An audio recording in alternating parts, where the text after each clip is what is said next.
Здравейте, приятели! От моя четвърти клип.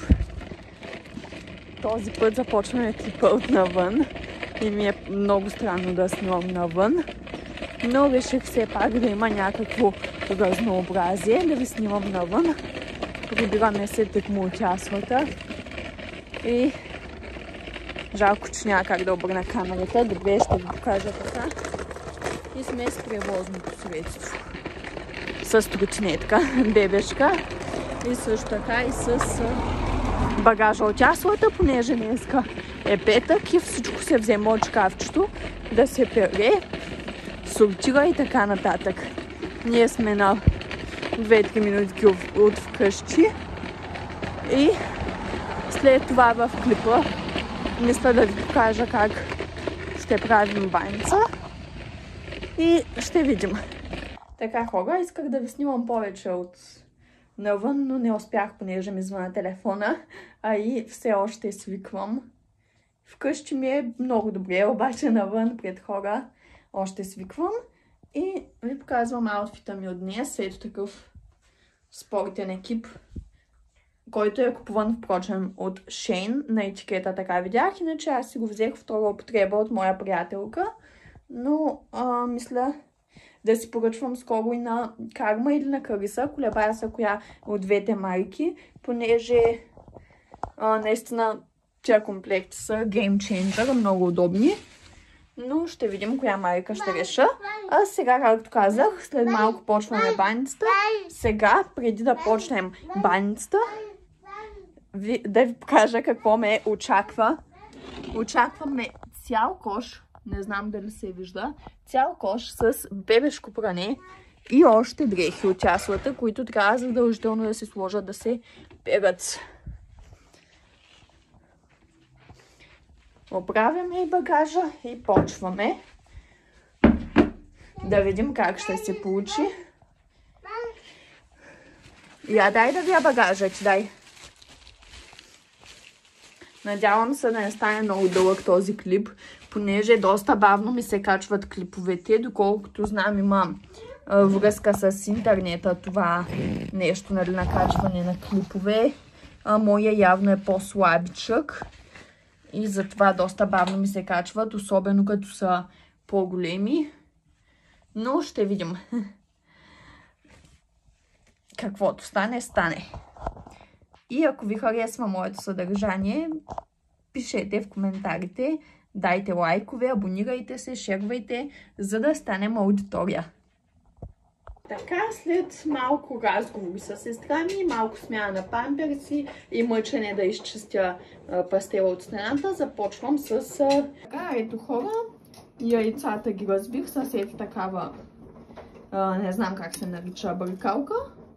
Доста по-лесно става, отколкото с вилицата. Повярвайте ми, наистина е Game Changer. Аз в началото няколко месеца преди да си взема тази бъркалка се мъчех само с вилицата, но това просто е Game Changer. Сега ще добавя ето това сирене, което е точно 400 грама и мисля точно и толкова да го сложа всичкото. На мен лично ми е достатъчно да го натруша вътре. Така, хора, ето готовата смес. Аз обаче погледнах, че нямам време, понеже е 6 часа. Ние трябва да вечериме към 7:30. И продължавам нататък с киселото мляко. Сиренето го пробвахме и двете, понеже на малката госпожица и се дояде. Тя е тук до мен. Ето я. И е много хубаво, наистина. Това е едно от малките сирена, които съм вземала напоследък и наистина да е вкусно.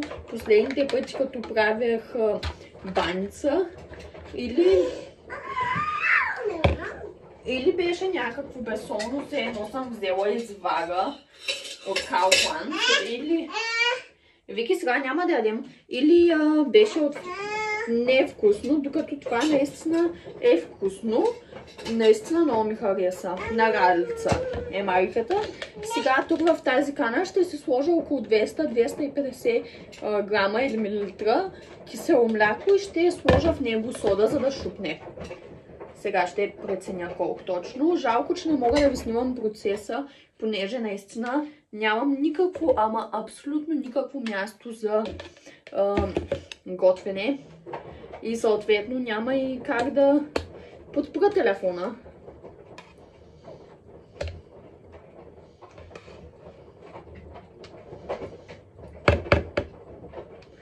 Ако нямате везна, кантарче и каквото да е било, просто действате на око. Аз в момента на око си преценявам, понеже тази каничка също, нали, то е кисело мляко, няма как да разбера дали точно е 200.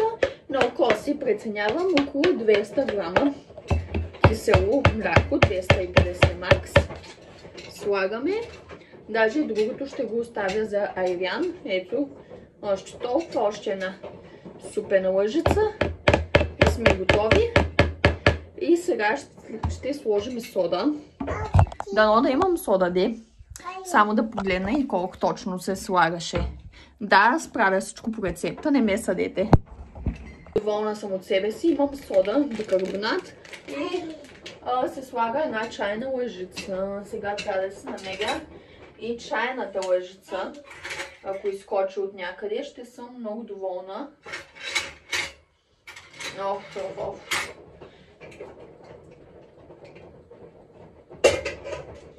Чайна събелица. На моменти ми идва да изхвърля почти всичката посуда и да оставя само най-необходимото. Но като знам, че всичко ми трябва в даден момент, защо сега не си намивам чайната лъжица?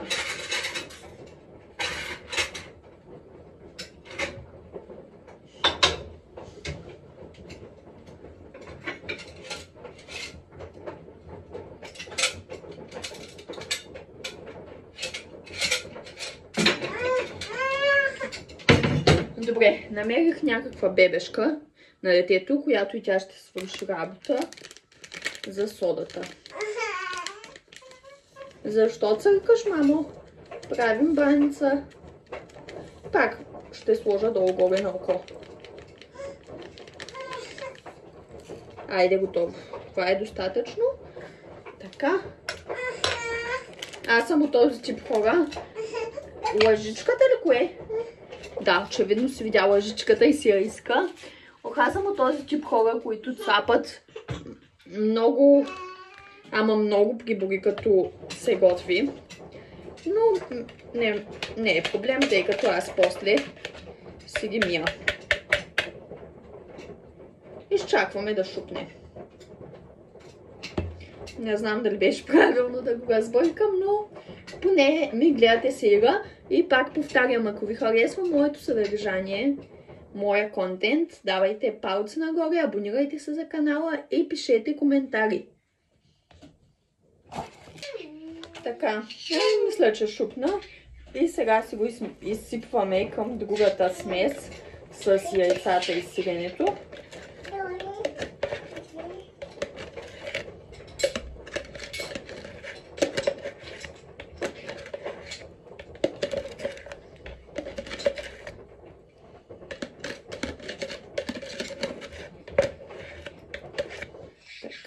Това отива сега да се кисне. Ето, не знам дали се вижда другата смес. Сега започвам да я бъркам. Въпреки, че взех най-голямата купа, пак ми дойде малка. Така че, хора, ако има такива начинаещи в готвенето, препоръчвам ви винаги, когато трябва да правите някаква смес, без значение дали за баница, дали за мъфини, за кекс, каквото и да било, винаги, ама абсолютно винаги вземайте най-голямата купа или тенджера, или каквото и да е било, послушайте ме. Патила съм си да чистя котлони, плотове и какво ли не. Затова ви казвам, винаги, ама абсолютно винаги най-голямата купа. Защото, както виждате, дори и при мен, тя сега дойде малко-малка. Като цяло сега се бърка, докато стане, нали, еднородна смес, да се смесят хубаво киселото мляко, содата, яйцата и сиренето. Да стане еднородна хубава смес.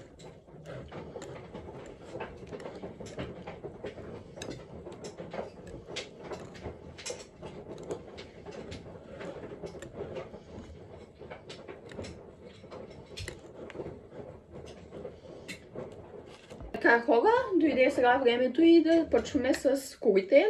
Намазнила съм си цялата тава. Знам на какво прилича тавата ми. Имам честонова къде е по-хубава, но просто е в този шкаф зад мен. А както виждате, той в момента едва се е затворил. И ако го отворя, това означава, че всичко ще падне и просто да, не ми се занимава. Имаме едни от най-хубавите според мен кури на пазара на Фамилия. Като цяло има и доста по-бюджетни кури за баница, но така да ви го кажа, за нищо не стават.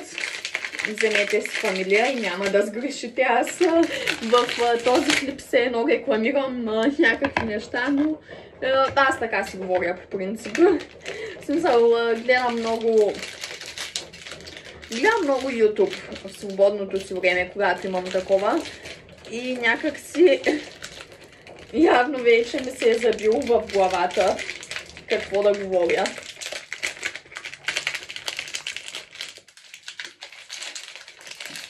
Така. Винаги ми е било трудно да правя баница в тази кухня, понеже наистина в момента трябва да се изместя освен с места. Няма място, буквално няма къде да си разпределя курите. И пералнята също работи, което ме навежда на мисълта, че ако почне да центрофугира с места ми и тя ще започне. Трябва да се извадя само секунда и една салфетка. Със сигурност този клип май ще е дълъг, но дано поне да ви е интересен. Така, просто трябваше да си разчистя плота. Да, определено. Определено трябва да се разчисти. Не се чупи, за малко да изтърва едното яйце, което стана самичко. Така, изхвърляме малко буклук, подреждаме, почистваме. Да направим място за курите.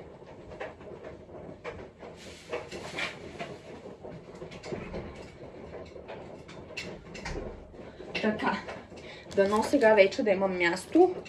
Не знам дали само при мен е така, но винаги след готвене ми се насъбира супер много буклук, който трябва да отида да хвърля съответно. Но поне днес не си давам толкова. Оле, как се наклепах, какво мазало стана. Поне днес не си давам толкова много зор, понеже днес е петък, утре е събота, утре детето си е вкъщи най-сетне, да мога да си я видя и няма да ставаме съответно и рано. Защото иначе се става 6:30 всяка сутрин. Това малко или много си е измарящо и за всички ни.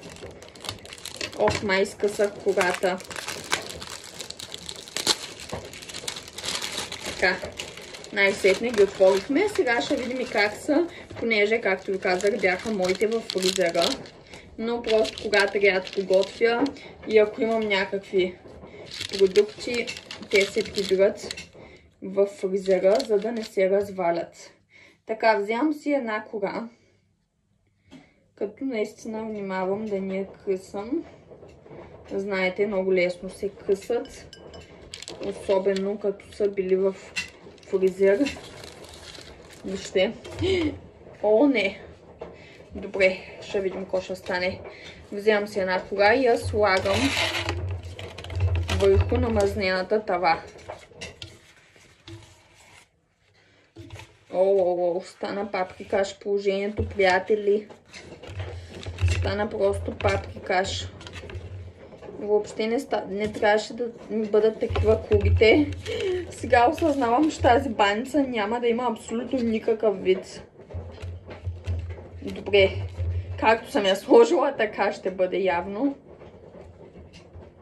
Още олио не знам дали да слагам. Добре, ще сложа още малко олио и ще сложа втора кора.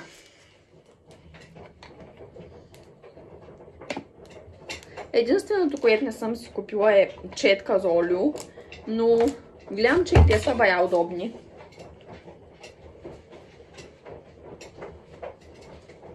Ох, тези кури. Жалко за хубавите кури, наистина, хора. Не трябваше да ги слагам във фризера. трябваше просто да си купя пресни кори от магазина. И то не стига, че нямам място и тук на този плот. Да, само това ми трябваше. Сега и съседите да ми думкат на главата.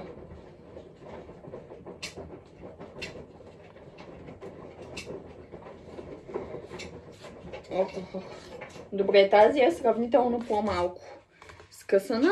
Слагам я върху другата.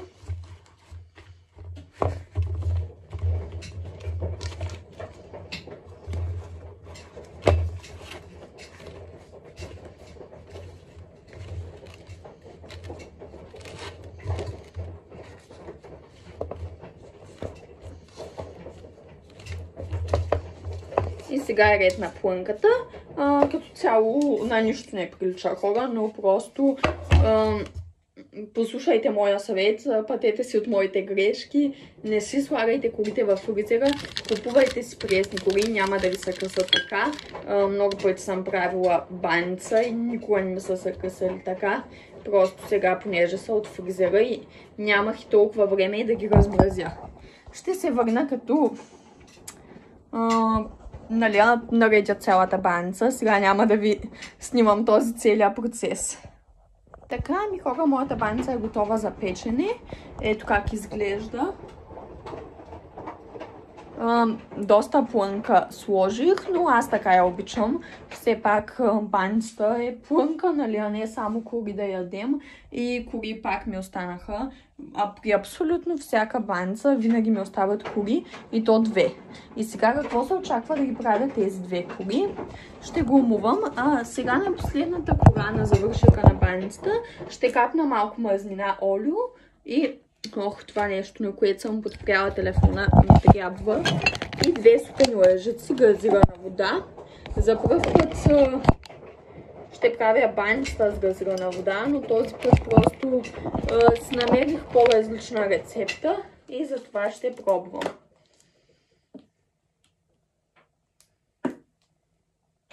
Съвсем малко олио капвам аз, понеже все пак между листите също съм слагала олио.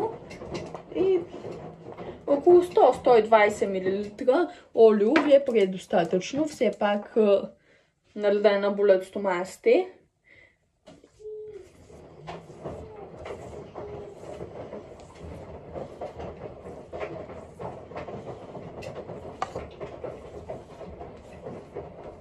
Сега се мъчайте и да си разнеса олиото. И сега отварям и газираната вода. Както казах, за първ път ще правя с газирана вода, но съм чувала от мои познати, както и от свекървата, че с газирана вода става вкусно. Нека видим. 2 супени лъжици. Айде, готово. И също така да ви кажа, съм си загряла фурната на 180 градуса, отгоре и долу, без вентилатор. И детето вече бая огладня.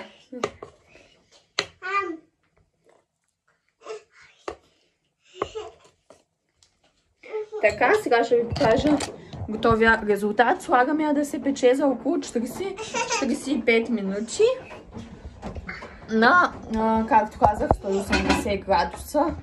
И трябва да побързам. Фурната е загряла. Така. Ето готово. След 40 минути ще се видим. Така, хора, ето е готовата баничка. Така на пръв поглед ми изглежда доста апетитна и мирише.